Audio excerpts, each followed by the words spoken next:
What's up, everybody? Welcome to the CanesInSight Daily podcast powered by Anijar and Levine Accident Attorneys. It is Monday. We got some fresh scoop on the team, on what's going on with your Miami Hurricanes as they move towards a sixth national championship. Everybody's goal is closer than ever. You could feel it talking to people. The excitement is building. The confidence is building. The amount of focus and knowing what it takes to get there and what this team can have.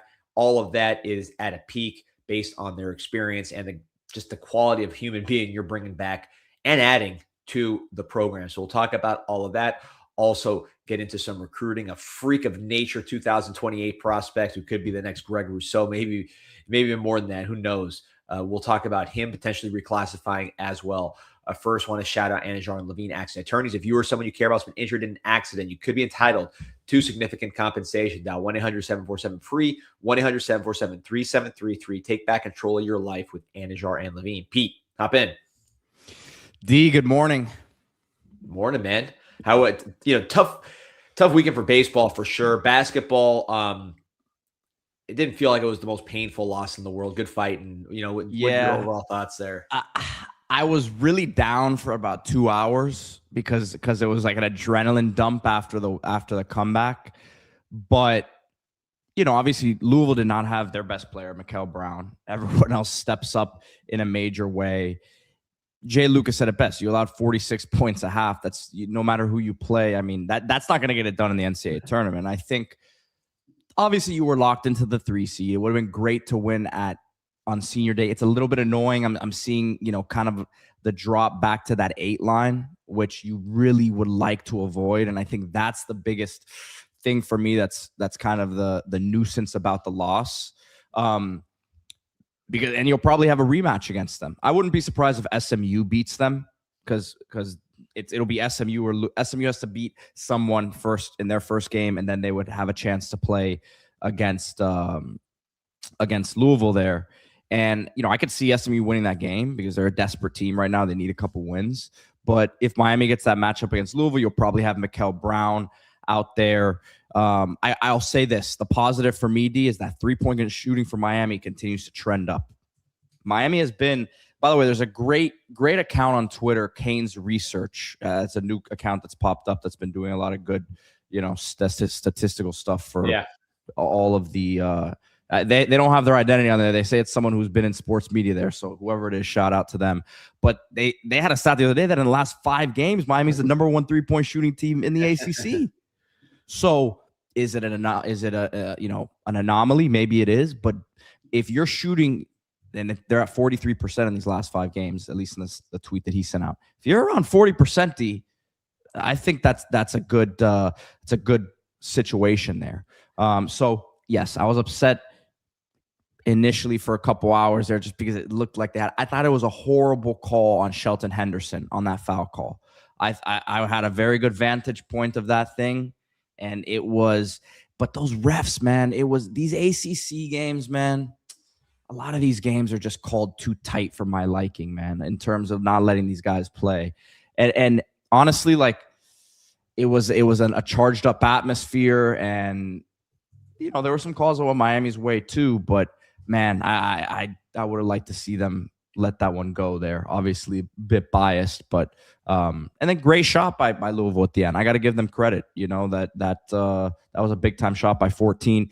Malik Renew getting 2 fouls in the first 3-4 minutes of the game was brutal. I mean, because you really had issues there. You brought Noam in. He had a couple shots again, and it really got you for a second there, gave you some juice, and you got within 5-6 points there in the first half. But Miami was playing from behind that whole game. So we'll see, man. Thursday, we'll get this next opportunity to be a 2:30 start locally in Miami. So That'll be fun, man. This is a fun week, and then obviously Sunday, we'll see where the whole thing goes. But I mean, awesome season. It could have broken a record, right? If you in that game, you're talking about the most wins in the history of UM, right? I believe we're tied for it right now. Yeah, it would have been the most wins in regular season. So, and by the way, Jay Lucas's opening comments, I think more importantly than anything, what did that game do? That was the best atmosphere of the year, D. Hopefully we can carry that into next season here. But Jay Lucas's opening comments was, man, the building was something along the lines about talking about how the building was alive, right? So that's what that thing can be, man. I mean, there's no reason it shouldn't be like that for ACC. I understand you're going to play some Boston College. Like if you play a Boston College on a Thursday night, a Wednesday night, I understand there might be 7 o'clock start. I understand it may not be like that, but ACC's really good basketball across the board, man. It's getting back to where it needs to be, and I really think that Miami's well positioned here. Really, really well positioned, obviously, with Jay Lucas and looking towards the future. So tournament time, baby. Let's go. We're in the tournament, but let's go make some noise, man. Yeah, your knee and Achilles, I think, are all good. Flankerton said he saw you go 5 feet off the ground on that foul call. There's a lot of highlights of you jumping up and down from the game. Knock on wood. The Achilles haven't had an issue with the ACL. I've had torn the ACL. I don't have an ACL on the right knee, but it's got to be the shoes, man. The Cloud Ballers, man. Shout out to Active Dreamers, Jack McClinton. It's got to be the shoes. You saw me rocking. You saw me rocking them out there. So it gives me a boost. It's the best advertising you can get, Jack. See, you put an athlete like me in those things, and I can make them look real good. You got a lot of views and hype on Twitter there. Yeah, nice tee. Shout out to the Toledo Mud Hens. I know you got some fans from the Glass City, Hassan, Jim Sala, a lot of guys from Toledo. Our guy, Coach Jenko. Good morning, boys. Joining from my new job as Galaxy Elementary PE teacher. Shout out to Coach Jenko. Galaxy Elementary, man. That's a good one. That's a good one. I gotta give a shout out here, and then we'll get into the team stuff, but and this will be an alley-oop to you, but I was doing some shopping yesterday. I'm headed to the homeland of Spain later today, and I was in the dining pavilion, my friend, and I had a tremendous meal at Islas Canarias Express. Shout out to John Andrade. Dude, I told him I was going to Spain. He said, you have to try the Serrano ham and manchego cheese croquetas. I'm not gonna get a better croqueta than that in Spain than I did yesterday. So shout out to Islas Canarias Express. Unbelievable. Yeah, spoiling you before your trip out there. Yeah, that tweet was great. I like this comment here. The Dayland Dining Pavilion, greater than symbol times 4, Santorini, Greece. A man of culture, B. Chain Kane. He knows we're the number one dining establishment. I mean, we're probably talking about planet Earth here. Certainly when it comes to Cuban food, East Las Canarias Cuban Express at the Dayland Mall Dining Pavilion. Dude, the bowl setup is, and I know we talk about it, the bowl setup there is elite too. I had the girlfriend with me, and she hadn't seen it, and she was like, "This is amazing," and she comes from the culinary world, so she was very impressed. Yeah. Well, that that you eat, you get a nap afterwards, so I know that's your thing now. So yeah, well, yes. Listen, I'm no naps for me though in Spain because I'll be 6 hours ahead, so I will still be on the CanesInSight Daily shows with you because it'll be 3 p.m. over there, and that's the siesta time, a little bit after the siesta time, I guess. But I'll be making myself fully available this next week, D. So are we gonna get a slice of life like when we do those later shows? And you kind of give us a little tour of some of the things you saw, some of the things you experienced. Yes, that I hope to. So what I'm doing is I'm actually going to bring my wireless mic because we might get some in the street content. That's what I was saying. That's what I need. Yeah, because listen, I'm going to be on the daily shows. I can't the PM shows. It's going to be a little tougher because I have some stuff, certain reservation. I'm going to a game on Wednesday, Manchester City and Real Madrid, which is match. Yes. Thank you for correcting me. So like that'll be the CanesInSight PM shows will be a little bit different. I might have to do it at different times than I normally would here, but I will be out and about, man. Pete on the street. I like that. There you go, right there. Pete on the street. There you go, Flankerton. And listen, I was doing what I could this weekend. Still, I know it's spring practice is still a couple weeks away. It's spring break here for the team, but just doing some digging, man, and a lot of excitement, like you said, about some of this workout stuff and some buzz to get to here. Let's get to it, Pete. So we're calling this the work. What are we calling this? Yeah, I made The a post task? on. I don't know if I usually do I the bank and so the I ATM depending what I'm doing. yeah, it wasn't a full. So when I started the Discord, I would do what I was doing for. I would drop like full. Hey, here's the work.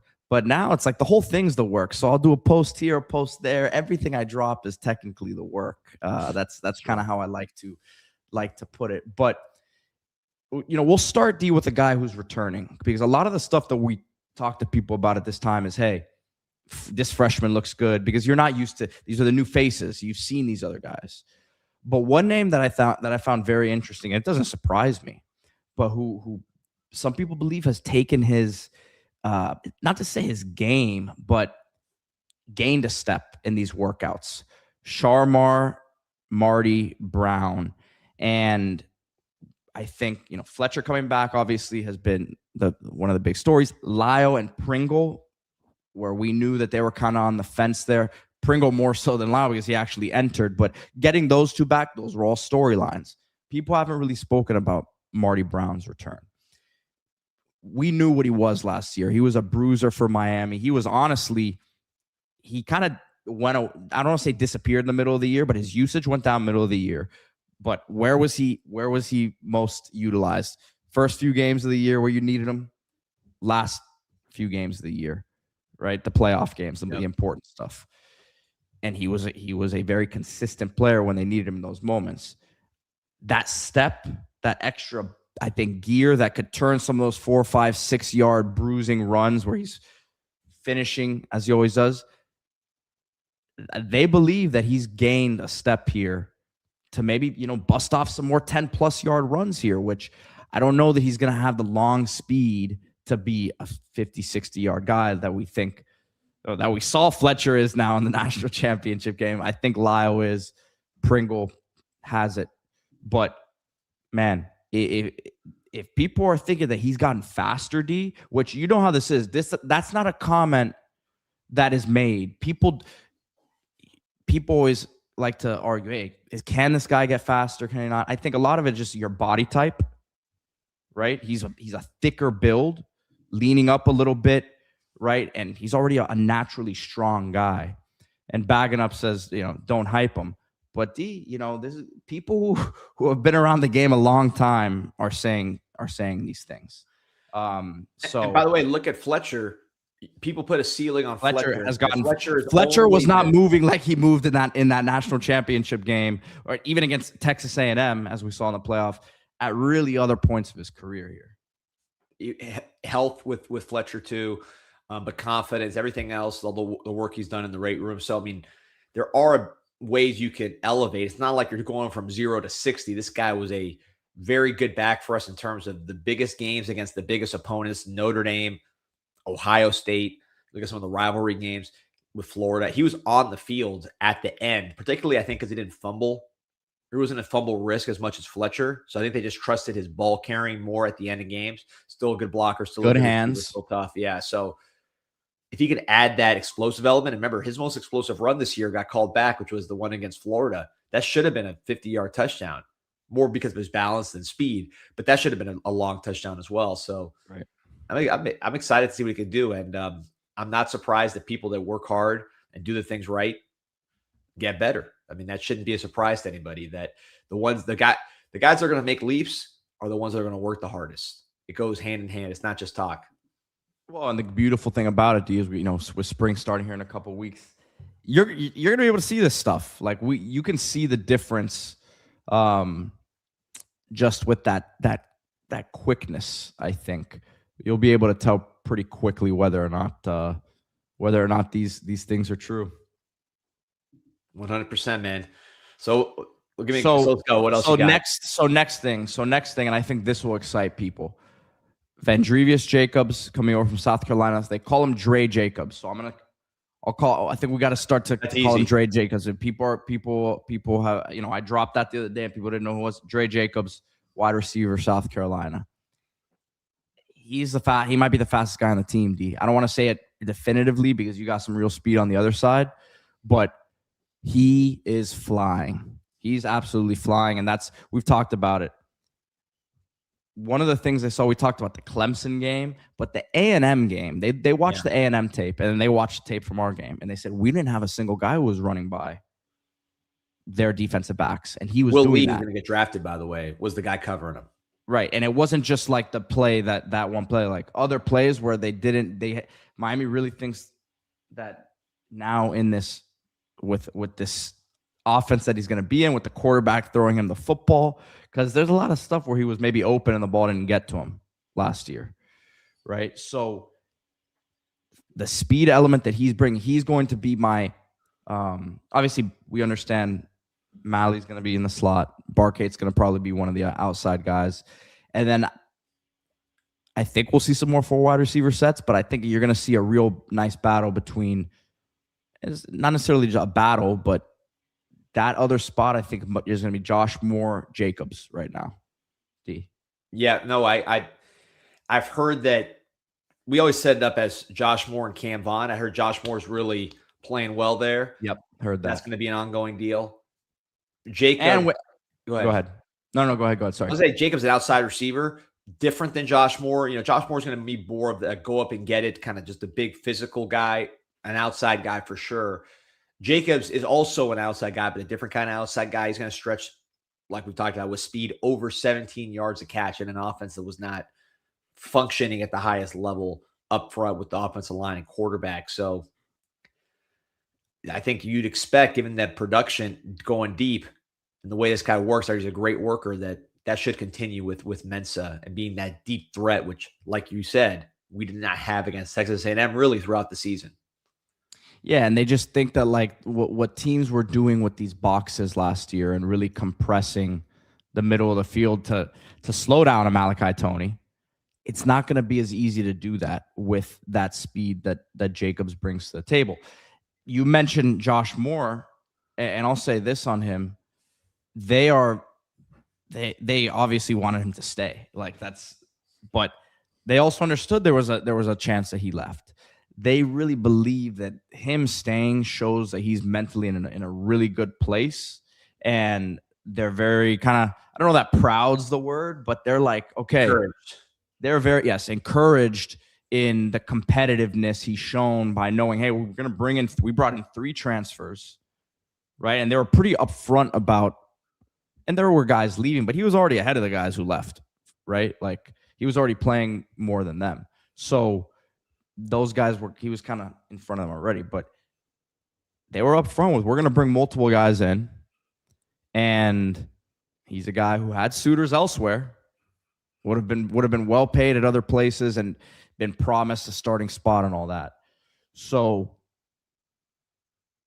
I still think that he's got a very good chance to be one of the starting 3 receivers here, D, this next year.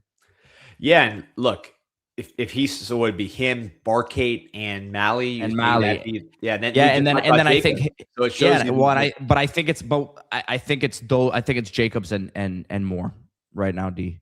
Yeah. Is how I would, me personally, how I would probably stack it, because people like the projected depth charts and all that going to spring. I always try to stay away from those. I know it's a great talking point, but it's like, man, there's just so much that happens here. There's Mark Fletcher will be the guy who probably takes the first snap at running back. We understand that. Like there's guys in certain, Mensa as the quarterback.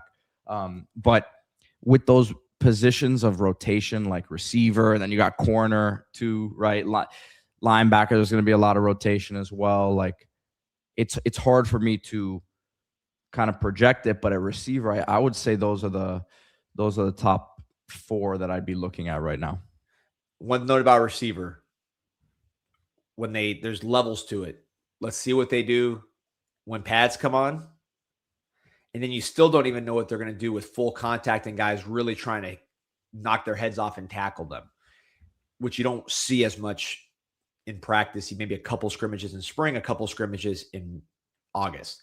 So that's something to watch with these receivers. I've seen a lot of receivers, not saying that these guys are doing that, but I'm saying I've seen a lot of receivers flash in the workouts with no pads.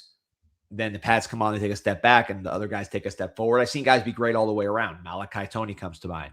But last year at this time, we thought, and not just me and people on this program, but people that go to practice every day, the coaches, think the expectation coming out of spring was JoJo's going to be our top guy, with Malley rising fast. And then Lofton was going to be getting a ton of targets a game.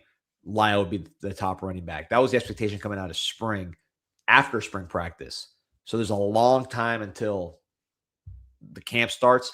Cam Vaughn, I think, is going to have a chance to have his case presented that he should be that guy, right? But yeah, I have heard the same, Pete, that Josh Moore is really, really stepping up and trying to seize that opportunity with the level of competition that they got going on. Couple things here about the running back room I wanted to get to. Good comment here by Southpaw Canes thinks we'll have the best wide receiver core in the country. I don't think that's out of the realm of possibility, man. And I'm very conservative with those type of things.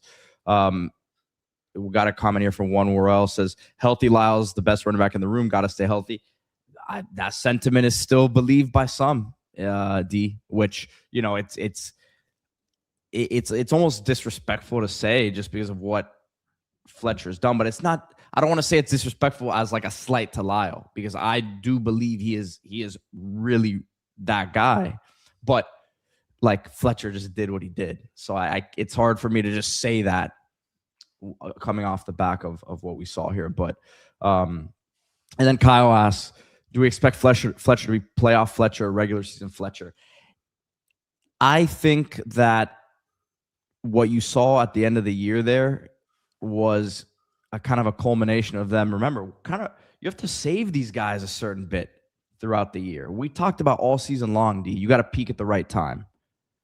Running back, obviously Fletcher's running as hard as he can when he's got the ball in his hands. But I'm sure when those playoff lights come on, it's just a different level, right? Health.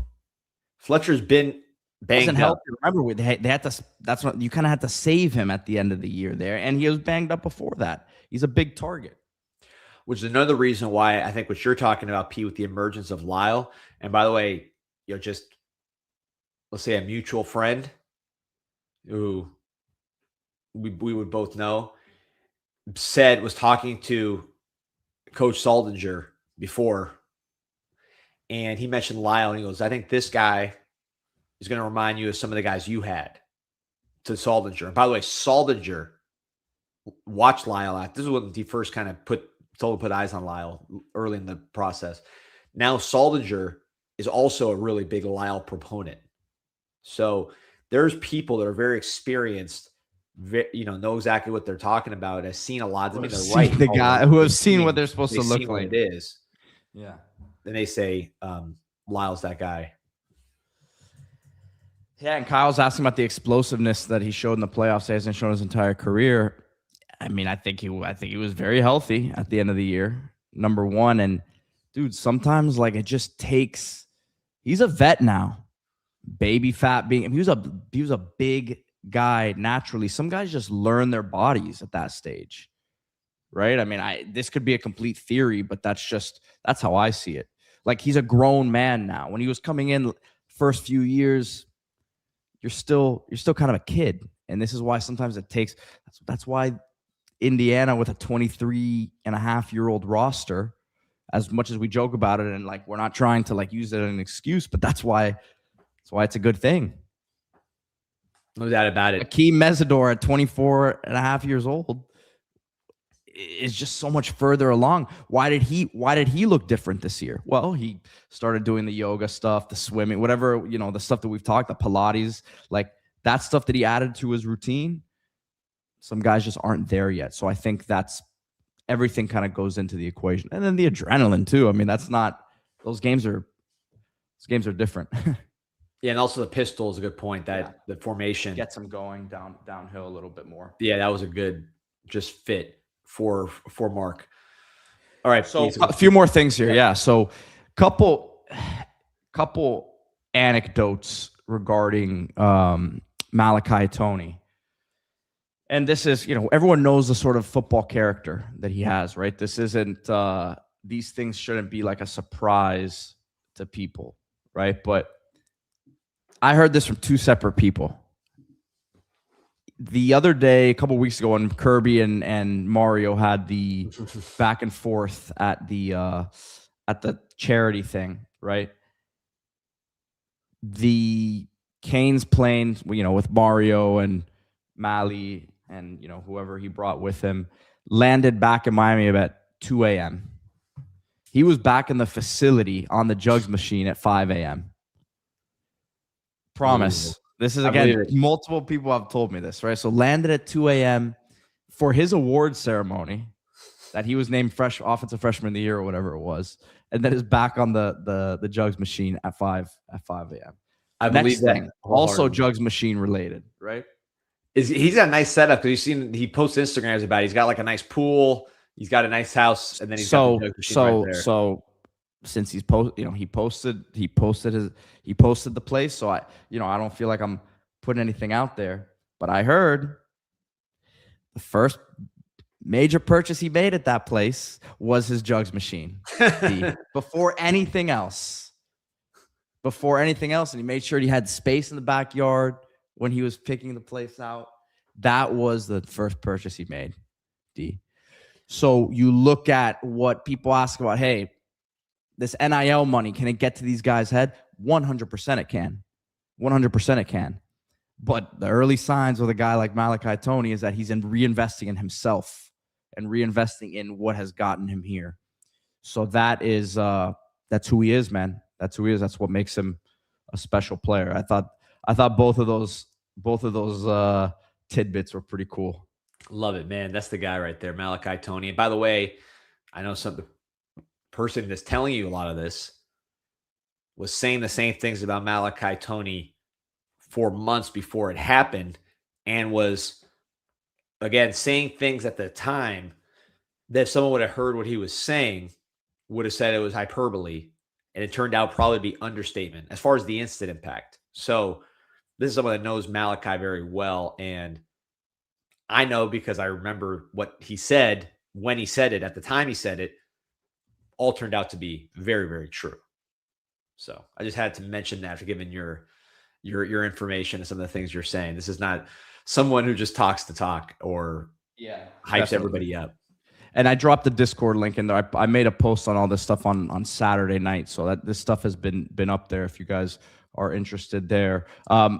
Another thing here, D, and a lot, this is more recruiting related, but it kind of looks into the future with Nick Lanier, who, I mean, they think this guy is, we've said it, but they think he is that. They think he's just absolutely program changing, same sort of type of impact that Malachi has. Now, they think he has the outside, the ability to play on the perimeter there, right?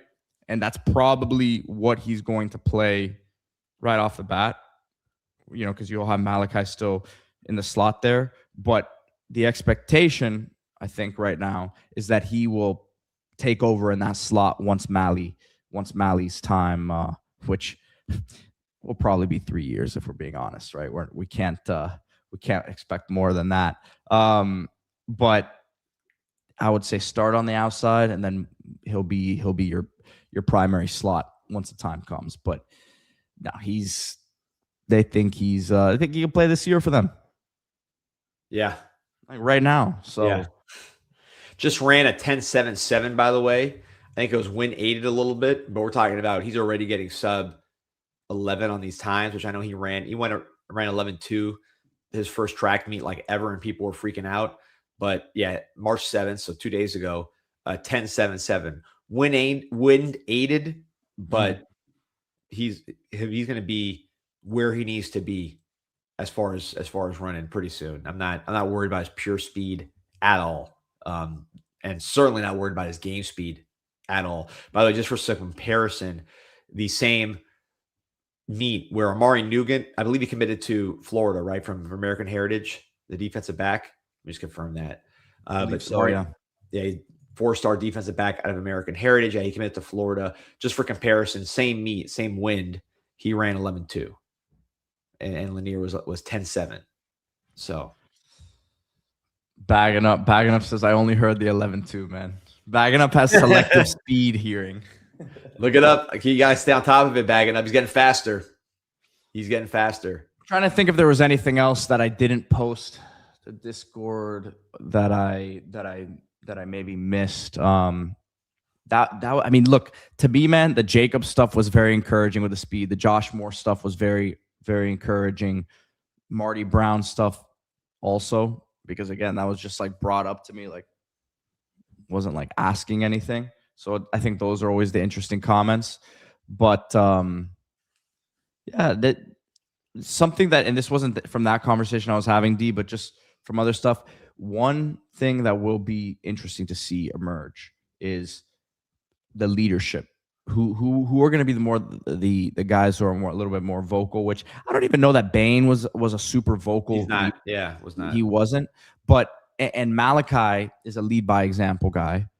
But Malachi at the same time will hold people accountable. But who else? Who else is there that's going to step up? You had a lot of you had Mawanoa, who I think had some vocal leadership to him.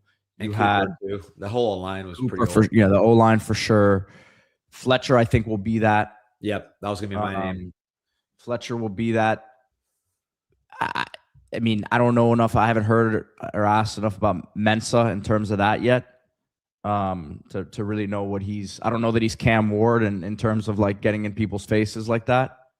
And Cam doesn't get in people's face, but I think behind closed doors, he's a little bit more like confrontational. Cam is confrontational in a good way. Yeah, but I'm saying you don't see him getting into his receivers on the sideline necessarily. No, I think one of the things with Beck Beck obviously eventually was the leader, and you saw it with the way he led the team on these drives and commanded the team. I think one thing that hurt him is at first, and it wasn't like this was a negative time period, people just didn't know him, is he was not throwing in spring. So he couldn't just be like, hey guys, I'm by far the best quarterback here. I'm going to give you guys a chance to win a championship and to play at the highest levels. Believe in me.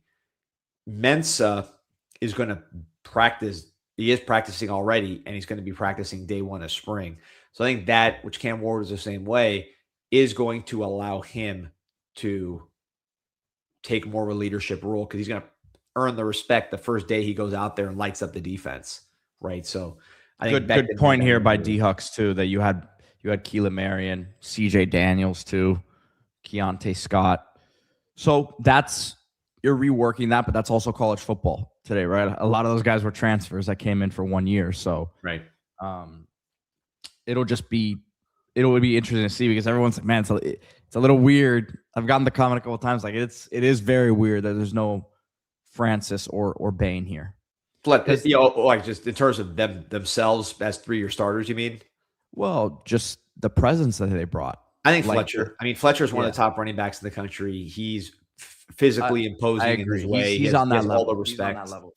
I say Fletcher, Motoré, Moten, as Kyle says too. I heard as we've talked about, he gave a pretty impassioned speech after the national championship game in the locker room. So, and I'm curious to see what Damon Wilson does because he's obviously he hasn't done anything here. He just got here, but he has production.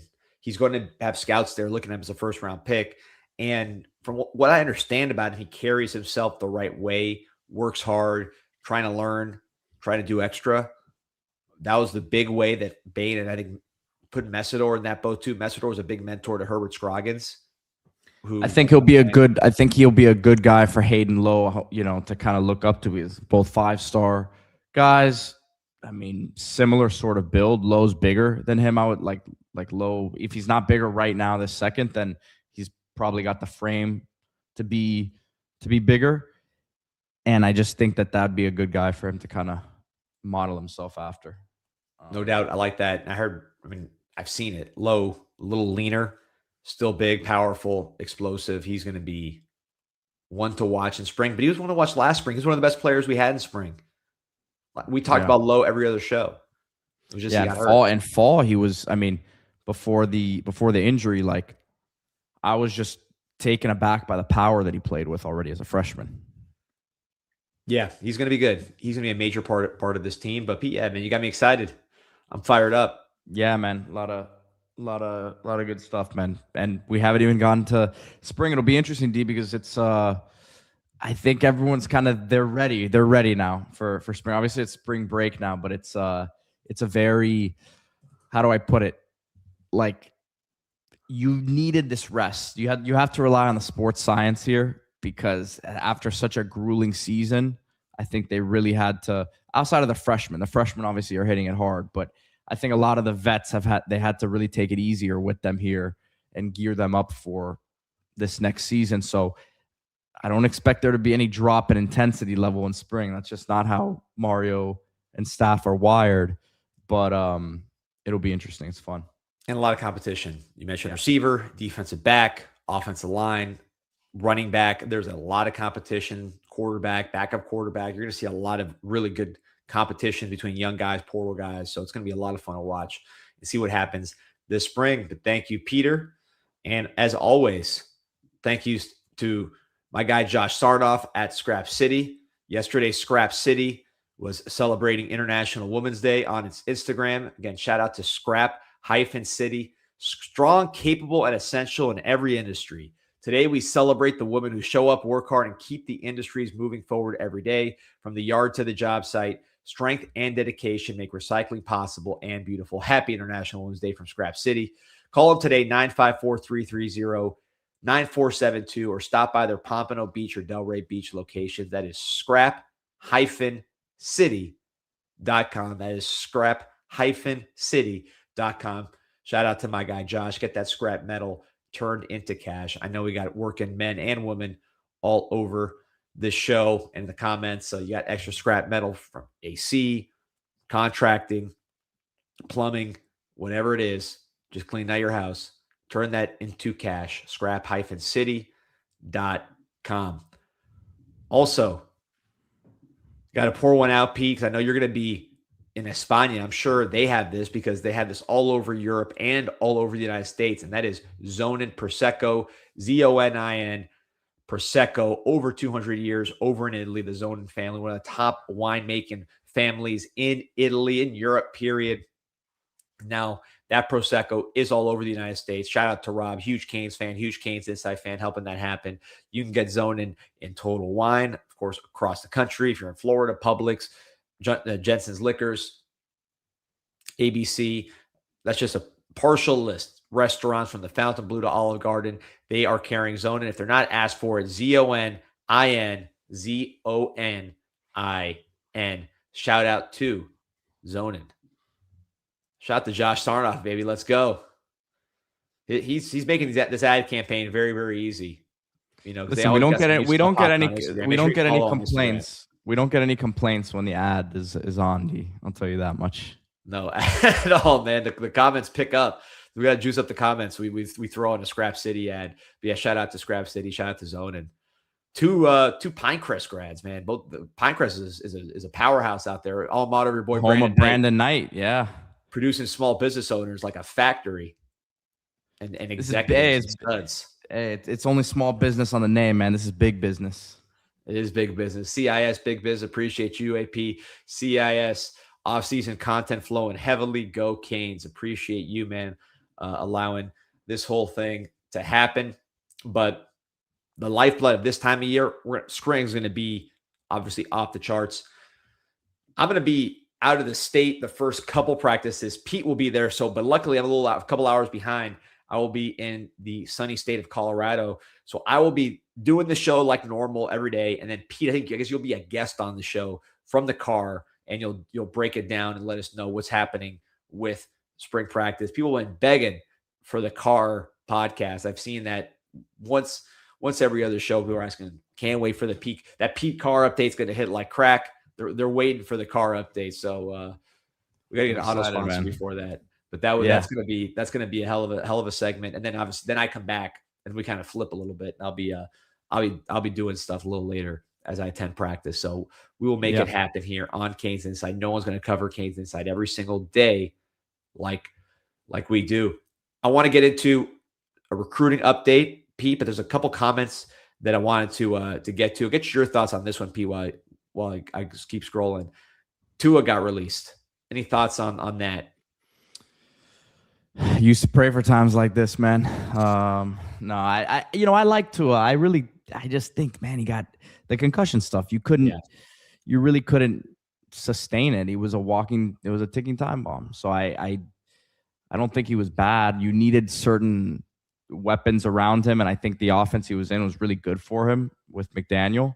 But I think they just lost the plot somewhere along the way, and I don't know, man. I think he also got very sassy somewhere along the way too. Which I didn't really like. The attitude flip was weird to me because I think he was actually really well liked by Dolphins fans and they gave him the Dolphins fans gave him a lot of leeway for a while there. But I think when he started kind of going back and forth with the media and stuff like that, it wasn't a great look. And it's time. I mean, they should have drafted Herbert years ago, but should have drafted the Mario guy. Neither here nor there.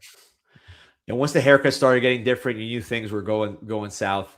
I think the draft pick of Tua was actually good. I mean, look, Herbert would have been the right pick in retrospect. We know that, but it's not like Tua was like a bust in terms of where you got him from a draft standpoint. The guy led the league in passing a couple times, sold a lot of jerseys, kind of got excited back with Miami Dolphins, won a lot of games, by the way. Look at his winning percentage. He actually, when he was healthy, we usually won. But after he got beat up so bad, both hip, body, and then head, extending the guy for $50 million a year, that's the issue more so than the pick. The pick I thought was a solid pick. The lifespan on the pick was short because the player who had injury history when you drafted him continued to get injured.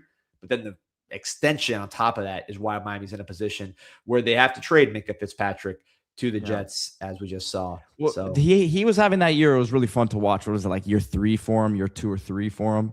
Tua. Oh yeah, he led the league in passing. It was fun to watch. They had that game against the Broncos, right, where they scored like 70 points or whatever it was. Yeah. I just think that whole kind of situation, the time was done there. But yeah, I do think that it's been time to move on for a bit here. Yeah, no, it's listen, that's the good thing about college. We don't have to worry about these extensions and all this other stuff. You kind of just move on to the next one. If Miami, you got 1-year contracts. Flankter makes a good point too. He says the hip might have been more of an issue than people realized also from when he was coming out. Yeah, I mean, he did get heavier, but also that was part of, he needed to put some good weight on because he wasn't the biggest guy in the world. So it's like that's the give or take. So that's why you normally just go with the guy who's bigger and faster and got a bigger arm. Exactly. That's not everything, but Port Knox saying March 9th, the greatest rapper of all time died on March 9th. R.I.P. Notorious B.I.G. If I were to just say pure rapping, and I want to see what the comments think about this, Pete. I want to get your thoughts as well. I'm sure you'll have some colorful names here. But in terms of me, pure rapping for me, not the whole everything. Just they have a verse. It's going to be different. It's going to be better than everybody else. It's going to sound different. It's going to just blow everybody else away. To me, the top 3, I would say Rakim from the 80s, and then Nas and Notorious B.I.G. Those 3, I think, in just a pure rhyming capacity, you're talking about those to me as the top 3, where if they're on a song after you. I'm sorry, you said Rakim and who else? Nas and Notorious B.I.G. Yeah, I mean, they're just all before my time, D. I can't. So who are your top 3 as a young buck, a 31-year-old? I don't really have honestly, for my life, Lil Wayne, the mixtape run. Yeah. That was like when I was high school. Future for me. I mean, he's got. I know that that's not necessarily your era, but like I think you can appreciate the amount of hits and albums and mixtapes. Music wise, like the different sound he had. And then Rick Ross. I mean, I'm a Ross guy from my era. Like that's for me. So yeah. The Hassan, I gotta say, he says, "I'm sorry, Pete, but that wasn't good weight." Talking about Tua, I think you're getting duped by an AI picture that was out there. there was a pic. He has looked a bit tubby for a little bit, but the picture that I think you're thinking of, Hassan, was AI. You know what I'm talking about, D? 100%. Yes, that is bad, but I don't think that was true, man. That was AI's getting people left and right. Jay Bet asking, what are your thoughts on WB so far, D? I was there yesterday for Dominican. I'll be there today for the Dominican. I'm going to be at all these games. Venezuela, I saw. It's awesome. I think Dominican Republic. I was with Javi Salas from Bullpen Mafia on last night, our boy, on the late night stream we did for CanesInSight. perfect game pitcher for the Canes. I think Dominican, from seeing them live, seeing their pitching live, the pitching has been a weakness for them in the past. They got arms starters. They got arms in the bullpen. They got depth. I think between what they have in their lineup and then their pitching looking good, it's going to be hard to see Dominican losing. But I just think the whole tournament has been awesome. Pete, I don't know if you've seen like at least some of the highlights on social media. Yeah, I've watched a lot of the games live. Are you going to the DR Venezuela game? Yes. Because if I was here, I would have gone to that one. I have some buddies going. That one's gonna be a good one, man. It's gonna be insane. But I'm hearing the great Chance Mack might be in the building. I don't know. There we go. I gotta see him, the legend. He's gonna he switches schools. He switches sports. He might switch countries, man. He'd be a DR Venezuelan. He's basically Cuban now. So that's true. He is. He's the most Cuban guy I know. Every time I see him, he's got a cigar. There it is. Shout out to Southpaw Kane at the hospital with my wife, my third baby Kane, all girls arriving in the morning. Shout out to you, Southpaw. Appreciate you listening to the show. Hope this helps pass the time. I know it's like a lot of downtime when you're waiting. So again, good luck to you, my friend. And looking forward to the third baby Kane. So Pete, let's talk about this elite recruit, because this is not a name I think Canes fans have talked about a lot. It's not been discussed, at least not that I'm aware of, on a lot of outlets. We haven't talked about him. He is the number 32 overall prospect next cycle, number 3 athlete in the country. And he is at what's becoming a powerhouse overnight at Carroll City, which is... Listen, hey, that's a bit disrespectful to phrase it like that. It is re-emerging. Yeah. As a powerhouse overnight. I know we have a lot of Carroll City, viewers, alums on this comment section. So shout out to Coach CY, another one. Reestablishing itself as a power overnight, because it happened quick with Carroll City. But Aiden Johnson, I believe, was originally MacArthur P. As you pull up some of the clips of this guy. Yeah. I gotta say, D, this is an interesting one, because when I went to go to his huddle, because we're talking about him here as a potential reclass, right? And when I went to his huddle, he was a 2029 kid initially. So this might be a double reclass that we're talking about here. He's growing up fast, man. But yeah, this guy is just a freak athlete, as we see. Look at this. So this went viral. Look, in pads, throwing down some dunks and flip-flops. This is how you envision Norshad Mir, huh? That's what I'm saying, man. Norshad Mir on the football field, forget about it. So there you go. He's 15 at the time when he's doing all these highlights. You see the physique. I mean, this guy's a big dude. This kind of gave me an idea. I don't want to get off track, but this would be imagine you put these guys in pads and you have them play like a low rim, or not even low rim. Yeah, it's like Michigan State with Tom Izzo. Yeah. That was Michigan State's gimmick. They would have pads in practice once in a while. But yeah, that'd be someone will get hurt guaranteed. No doubt about it. But no, man, this is I want to pull some football stuff up after this, but you can see he almost put his elbow through the rim there, Vince Carter style. Yes, right. That was the best dunk contest ever. All right, but why are we talking about this guy? 2028 prospect, thinking of reclassing to 27, and he's just elite, man. Number 3 athlete in that class of 2028, 6'5", 200. Miami's recruiting him as an edge, but he's playing wide receiver at 7-on-7. You'll pull up some of those clips as well. And he could be an offensive player, but he says, quote, and this guy's got a very just big personality. I mean, when the Gators lost to the Canes, they asked him about the games. I think it was there as a recruit, and he said they went out sad, talking about the Gators. He's just he's a quote machine. So here's what he's saying about, this was yesterday. I believe this was from, shout out to EJ Holland, man. He's working hard getting a lot of these interviews. So here's what Aiden Johnson said. He said, they want me at defensive end right now. I can't be stopped by the offensive lineman. I'm a pass rusher. I'm dominant. I'm another Ruben Bain. I'm coming out there like a dog, parentheses, makes growling noises. But the receivers coach, Kevin Beard, is looking to be a receiver too. I might go both ways. It depends. He's talking about, I can reclass. It's deep. I'm thinking about it. My mom wants me to reclass, but I might not. I really don't know yet. We'll see on June 15th. That's when I'm officially a junior. He says his best friend is Ashari Charles, defensive end for the Canes. Wonder where that connection's from. Yeah, me too. Maybe he moved. But he said, because Ashari Charles from the west coast of Florida, Venice. He says, I want to see Malachi Tony. It's Mally T. He's in that Uno now, so he's like a celebrity. He said he started crying after Miami lost to Indiana. So, I mean, look, you get the picture. If this guy reclasses, Miami is going to be a big-time threat. I see him making a ooh face. I hope that's because I just found him. He has a video running the 40, and I don't know if he posted what the time was. Hold on a second. But just the get off and how smooth he looked here, D. I'd shoot. I'll tell you right now, I want him at defensive end personally. I don't know what your thoughts are on it. Greg Rousseau, but faster. I mean, look at this get off right here. Look at his start here. I mean, and I have no idea if this guy who's trained it and stuff, but yeah, defensive end. Yeah, he'll be an easy defensive end. He's got a good frame. He doesn't look that skinny. I'm saying. He doesn't look that. Rousseau. He's got some like muscle definition and stuff, so it doesn't look like he shouldn't be in this class if he reclassifies.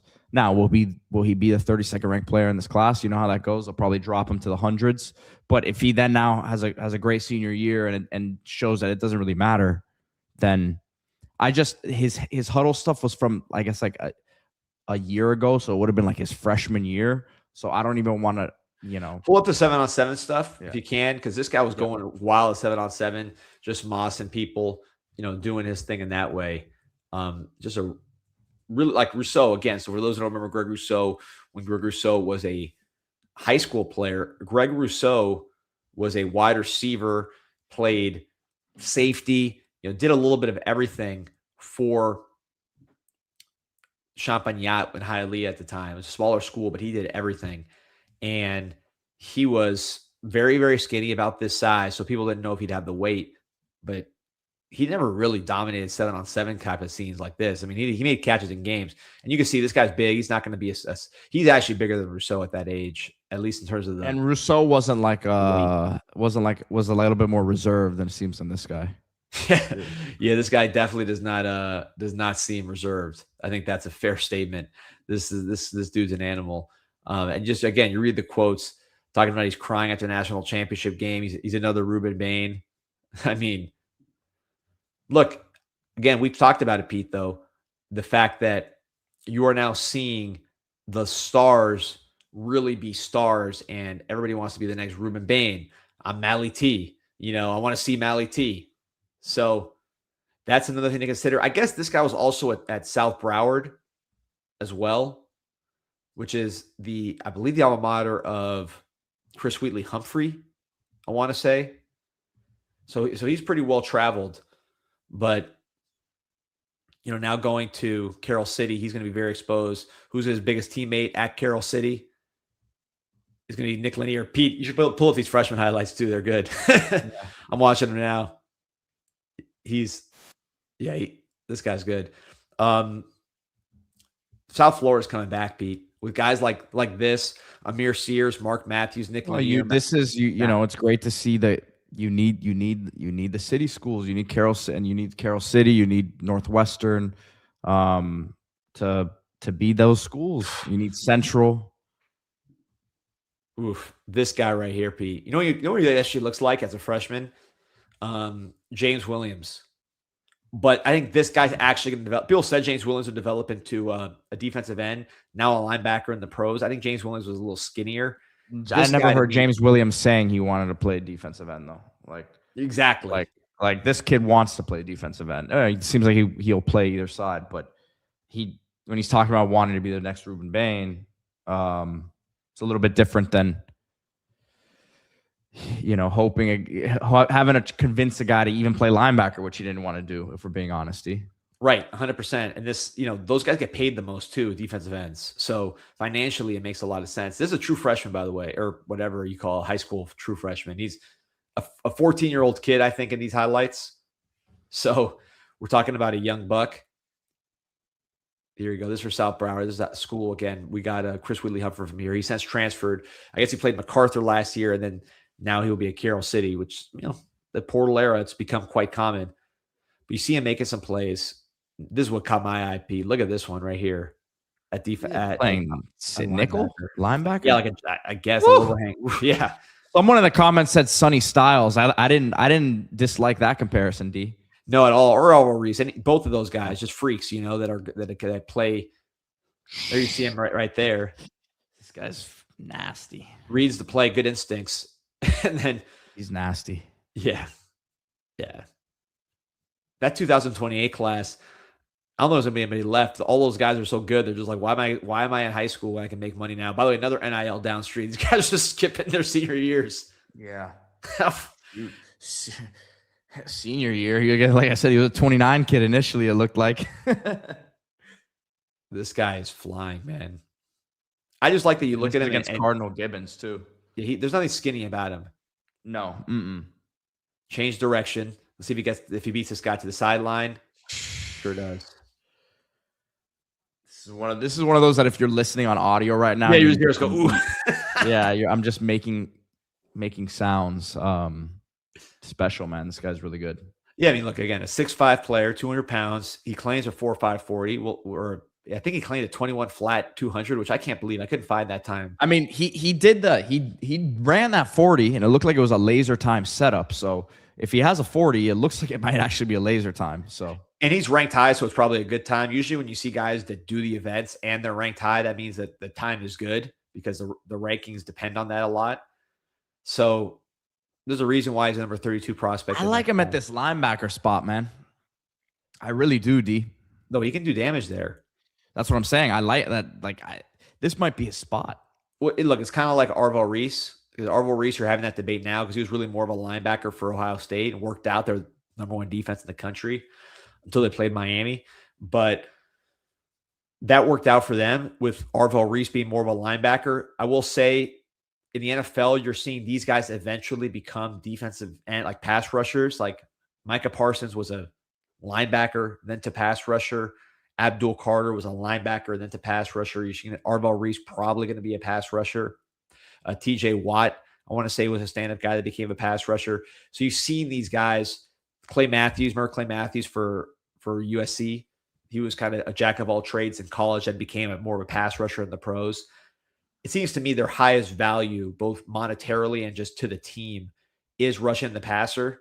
So to me, if it's same with Armando Blunt, why I want him to be a D tackle is like, if that's where he's going to impact the team the most is by getting to the quarterback and just disrupting without needing to blitz, then put him there and let them affect the game the most while also maximizing the money they make. Look at this guy. Is he playing corner over there? Playing corner. I had just switched tabs, so I didn't. Yeah, just because that makes a tackle. He was playing corner. They threw a short pass and went up and get it.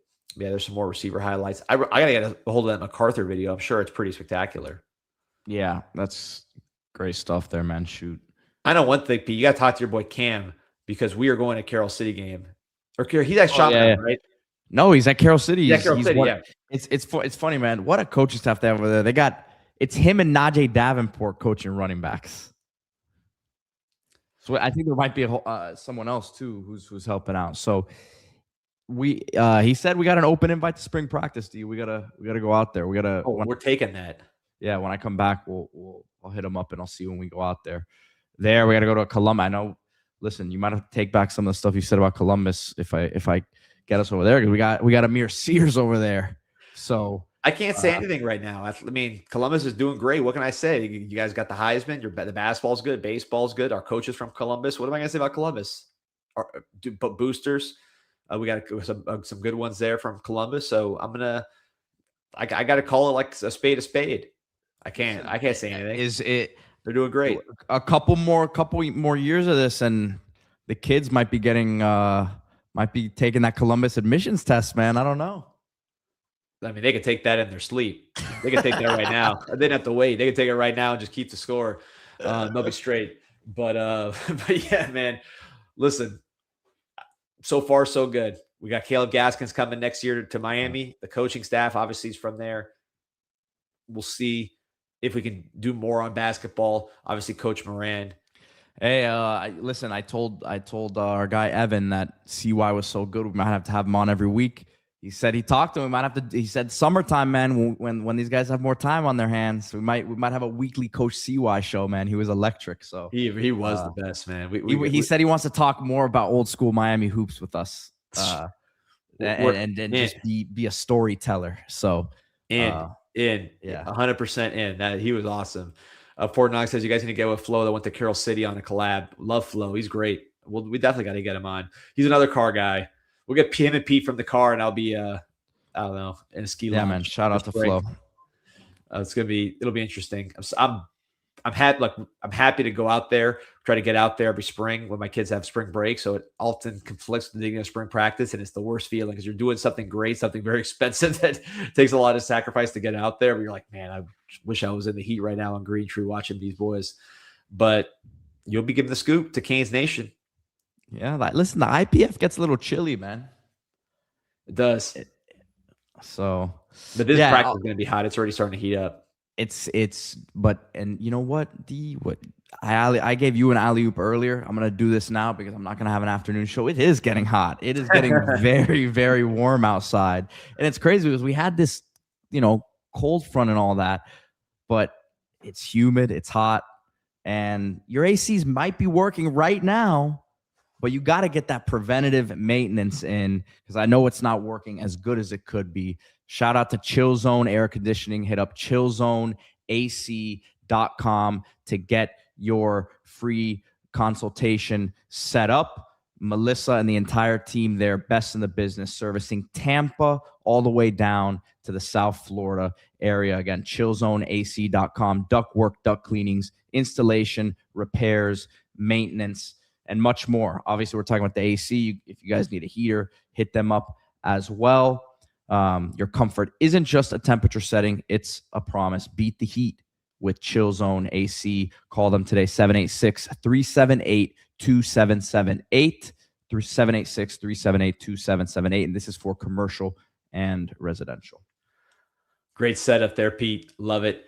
Shout out to everybody supporting the Canes Inside podcast, man. We appreciate you. As always, shout out to the Miami Hurricane team store, miamihts.com. Insight 20 will get you 20% off your first item. Get right. Spring's happening. The weather's getting better. You need a new wardrobe. You can't just hide in the hoodies and the sweaters. So go get your Miami Hurricanes gear, miamihts.com, promo code Insight20 all over the country they're delivering. And then if you want to go there in person, just say Insight20 or say Canes Insight. They'll know what it is, and they'll put the 20% discount on your first item. Shout out to the Miami Hurricane team store, miamihts.com. All right, Pete, good show today. Looking forward to see what clickbait you can conjure up on the thumbnail. I know you're gonna do something. You're gonna be inspired. You're gonna be in the land of Picasso and Gaudi. So you're gonna be artistically inspired. I'm gonna be in a wonderful place, man. The homeland. I'm excited to get back. So it's funny. I always thought Picasso was like Italian. Well, I thought he was Italian. I thought he was like in like the Renaissance and stuff. And then like he was hanging around like in the 60s. Like I think he saw Ted Hendrix's career perhaps for a couple of years. The Mad Stork, man. The Mad Stork. And listen, Picasso has now reinvented himself as one Malachi Tony. He's a route artist. That's right.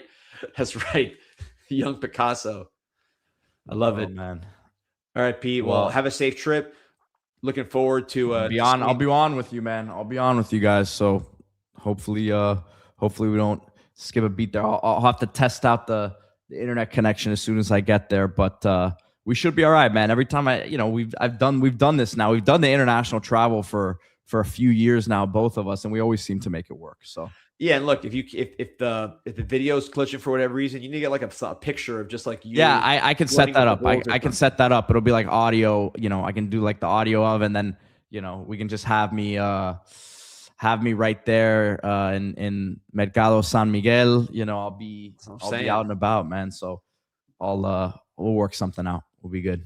We need the number one sales woman of the year to help produce because she's gonna be on the road. So I know she'll get it right. But hey, appreciate you. Looking forward to talking tomorrow. Have a safe trip. Appreciate everybody in the chat. Remember to like and subscribe to the show. Go Canes. Go Canes.